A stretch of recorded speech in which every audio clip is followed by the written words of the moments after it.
এখন প্রথম বিষয় হচ্ছে আমরা সারা দেশের যে লোকগুলো আমাদের অনেক কিছুই ছিল না, বাক স্বাধীনতা বলেন, চলাফেরার স্বাধীনতা, এমনকি আমরা যে অঙ্গনে দাঁড়িয়ে আছি এখানে বিচার বিভাগের স্বাধীনতা ছিল না।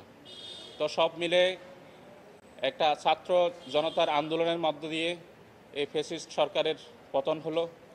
সেই সাথে এদের পিছনে যারা কারিগর ছিল, সেই মহান ছাত্র জনতা যারা আজকে আমাদের স্বাধীনতা এসেছে কিন্তু এরা নাই, এদের যে অবদান, সে অবদানকে কেন, আমার কথা হলো কেন এদেরকে আমরা এতটুকু জানাতে পারবো না জাতি হিসাবে, কেন এদেরকে বীর হিসাবে ঘোষণা করা হবে না, সেই মর্মে আমি চেয়েছি। একই সাথে ওই সময়ে যারা আহত হয়েছে, আমার আপন ভাই, ছোট ভাই, সেও আহত হয়েছে, ব্রিটিশ লতে পড়তো, সেও আহত হয়ে বিনা চিকিৎসা অনেক দিন ছিল, এখন যদিও বেঁচে আছে ভাগ্যক্রমে। তো এভাবে অনেকেই আহত, এবং এরা স্বাভাবিক জীবনে ফিরতে পারবে কিনা তা অনিশ্চিত। অনেকের দৃষ্টিশক্তি দুই চোখে হারিয়ে গেছে।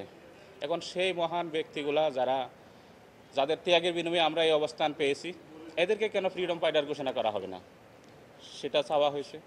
একই সাথে বীর মুক্তিযোদ্ধা হিসাবে ফ্রিডম ফাইটার যারা, ওই ফ্রিডম ফাইটার এদেরকে 1971 সালে মুক্তিযোদ্ধা হিসাবে যারা আছে, এরা মান্থলি যে সুযোগ সুবিধা, আর্থিক সুযোগ সুবিধা পেয়ে থাকে, একই সুযোগ সুবিধা এনাদেরকে 24 সালের মুক্তিযোদ্ধাদেরকে কেন দেওয়া হবে না, আমি সেটা চেয়েছি। একই সাথে যারা মারা গেছে ওনাদের পরিবার এখনও আছে। আমি সেদিন নিউজ পেপারে দেখলাম এক মেয়ে আছে, ওনার 3 সন্তান আছে, সে জানে না কীভাবে তার ভবিষ্যৎ কাটবে।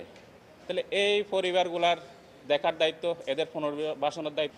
বিজ্ঞ আদালত দীর্ঘ শুনানির পর এই আদেশ মঞ্জুর করছেন এবং রুল ইস্যু করছেন এই বিষয়ে।